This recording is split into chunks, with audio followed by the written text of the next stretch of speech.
Hello friends, जय Jagannath. M S Monu official channel को आपण मानक स्वागत। आपणकर गोटे नुआ बढ़िया स्कॉलरशिप आसी जाइए। तो बर्तमान देखो आपण ठीक अच्छे तो जोटा कि अपडेट बर्तमान आसी जाइए स्टेट स्कॉलरशिप रो। तो स्कॉलरशिपटा देखीदे बर्तमान। तो बर्तमान कौन करेंगे, बर्तमान state scholarship Odisha portal login करेंगे। ठीक अच्छे तो ये लॉगिन कलापर आप तौक देखिए गोटे अनाउंसमेंट गोटे थी। ठीक अच्छे अनाउंसमेंट तो ये कौन करेंगे तारी उपरे क्लिक करेंगे। ये क्लिक कले देखूँ आप 16 नवेम्बर 2024 गोटे नोटिस आसी। ठीक अच्छे कौन नोटिस आसी, school and mass education department तरफ आसी। ठीक अच्छे तो open the junior merit scholarship scheme class X I and X double आई। तो जूनियर मेरिट स्कॉलरशिप जोटा कि प्रीवियस ईयर भी होता तो ये वर्ष भी तार आसीगला class X I and X double I जोटा कि एकादश द्वादश प्लस टू फास्ट ईयर और प्लस टू सेकेंड ईयर पिला।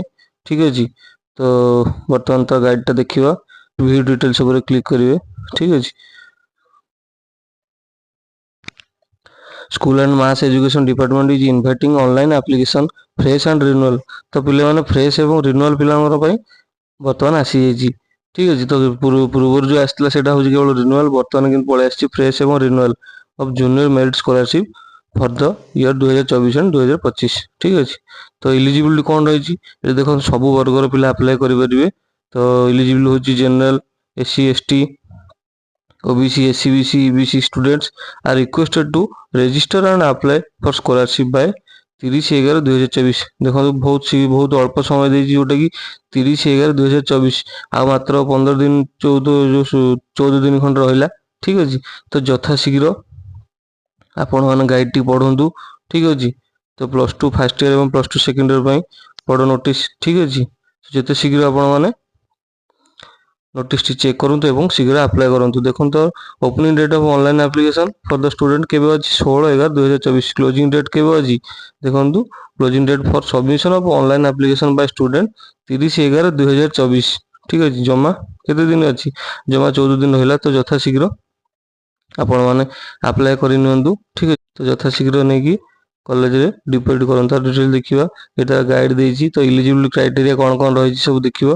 ठीक अच्छे तो डाउनलोड उपर क्लिक कर देखो नोटिस पलि आसी directorate of higher secondary education.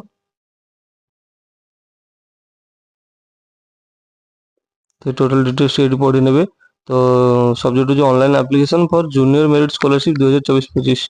ठीक अच्छे जोटा कि जूनियर मेरिट स्कॉलरशिप जोटा कि प्लस टू फास्ट ईयर और प्लस टू सेकेंड ईयर पिला आवेदन करेंगे। तो ये क्राइटेरिया कौन कौन रही सब गाइड टी पढ़ी ने।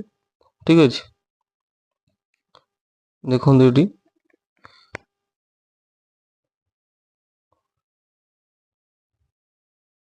ड्यूरेशन कौन रही कोर्स रो। तो कैटेगरी अच्छी जूनियर मेरिट। ठीक अच्छे नंबर ऑफ स्कॉलरशिप कितने अच्छी 10,000 बॉयज एंड गर्ल्स। तो इन 50:50 रेशियो माने 50% गर्ल्स और 50% बॉयज को स्कॉलरशिप मिल। रेट पर स्कॉलरशिप कितने अच्छी जोटा कि तुम मानक मिल 3,000 टका पर ईयर। ठीक अच्छे ड्यूरेशन ऑफ स्कॉलरशिप कितने अच्छी 2 इयर्स कि plus two first year plus two second year. ठीक अच्छे तो स्टूडेंट्स ऑफ रिमार्क्स कौन अच्छी आपंकर तुम मानकर देख students of class X double I sorry X I both SAMS and non SAMS higher secondary school of the state. तो ये कौन हम देखो जो बहुत तो साम्स आसला कि हूँ साम्स एंड नॉन साम्स। तो ये साम्स मैंने पकई पारे साम्स अंडर जो ना से भी अप्लाई करेंगे। तापर कौन रही eligibility condition for junior merit scholarship the student must be a permanent resident of Odisha state. तो कौन कौन डॉक्यूमेंट दरकार, तो ये प्रथम हूँ रेसिडेंट सर्टिफिकेट दरकार। ठीक अच्छे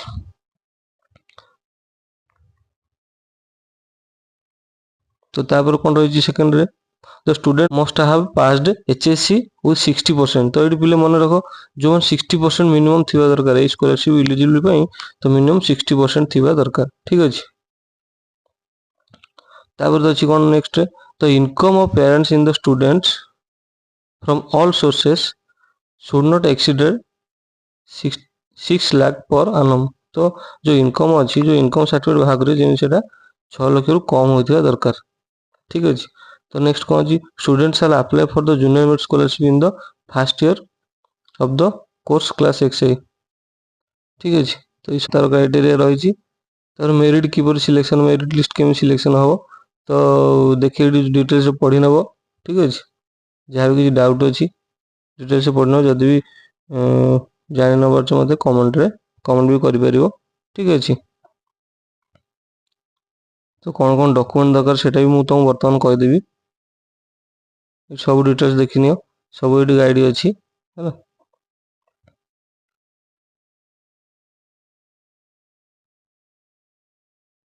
ठीक अच्छे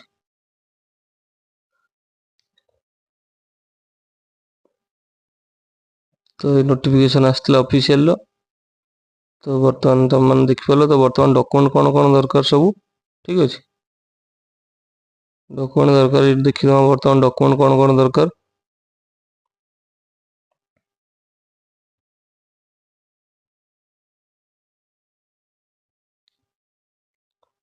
देखो ये कैटेगरी हूँ समस्त वर्गर जनरल एससी एसटी ओबीसी। ठीक अच्छे तो क्लासेस कोर्स +2 तो फैमिली इनकम 6 लाख कम होता दरकार।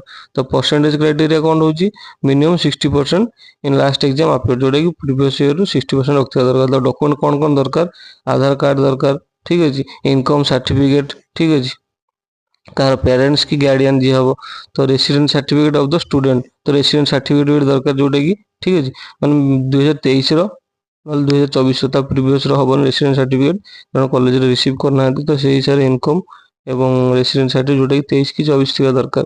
ठीक अच्छे copy of bank passbook copy of bank passbook तो ये बैंक फ्रंट पेज जोटा कि निजर तुम निजर आईएफएससी कोड थी। ठीक अच्छे जोटा कि ब्रांच नेम थी तो सेटा ही दरकार। आ गए passport size photo of student तो पासपोर्ट साइज फोटो दरकार। तो ये देख आउ गए जिन कौन दरकार college I card of the student तो ये कॉलेज आई कार्ड भी दरकार।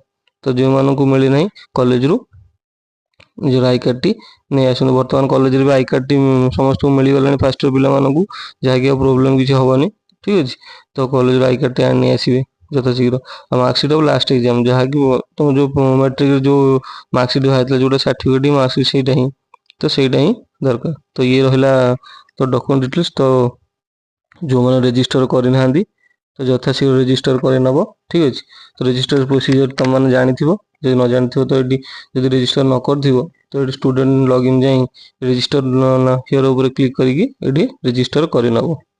ठीक अच्छे तो जो मैंने रजिस्टर कर कौन कर यूनिक नंबर जोटा आधार नंबर देकी पासवर्ड देकी लॉगिन करके तो अप्लाई करनब। तो नेक्स्ट वीडियो में निश्चय तुम यार अप्लाई प्रोसीजर टी नहीं आसबि। ठीक अच्छे तो मैं आशा करुँच वीडियो निश्चय भल लगे वीडियो भल लगे वीडियो को लाइक कर चैनल को सब्सक्राइब कर। ठीक अच्छे एवं जहाँ भी किसी डाउट हो कमेंट बॉक्स में कमेंट कर। ठीक अच्छे वीडियो समस्त को शेयर कर। धन्यवाद।